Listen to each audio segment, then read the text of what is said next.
তার জলটা যে আপনার এখান থেকে নিচে যে ফাঁকগুলো মোহরিগুলো সেইগুলো ওই বালিতে ফাঁকা ফাঁকা অবস্থাগুলো পূরণ হয়ে গিয়েছে। এর ফলে এই জল এখানে ধরে ব্রিজটা দীর্ঘদিন ড্যামেজ হয়ে গিয়েছে।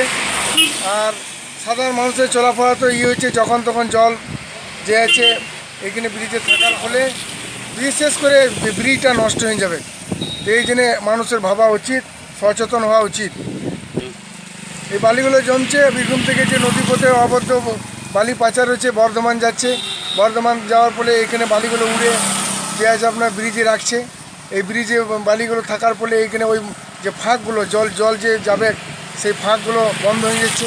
এর ফলে আমাদের এই ব্রিজটা এত গুরুত্বপূর্ণ ব্রিজটা যে কোনো সময় ড্যামেজ হয়ে পড়ে ভাঙতে পারে আশঙ্কা আছে। আচ্ছা, আপনার নাম? আমার নাম আমির খান। আজকে আমি শুনলাম যে আমাদের ব্রিজের অবস্থা খুব খারাপ, তবে আমার জিনিসটা এত জানা ছিল না।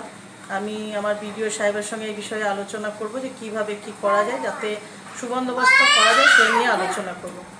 আর ট্রাকে করে যে বালিগুলো যায় সেগুলো কিভাবে যায়, কারা নিয়ে যায় সেটা আমার অত ডিটেল জানা নেই। প্রশাসনের সঙ্গে আমি কথা বলবো এবং প্রশাসনকেও বলবো যেন ওনাদের সঙ্গে কথা বলে বালি মালিকদের সঙ্গে, যে বালির ট্রাকগুলো যেন ঢাকা দিয়ে নিয়ে যায়, রাস্তার যেন কোনো ক্ষতি না হয়। রাস্তায় বালি পড়লে অ্যাক্সিডেন্ট হওয়ার ভয় বেশি থাকে, এইগুলো যেন ব্যবস্থা করা হয়।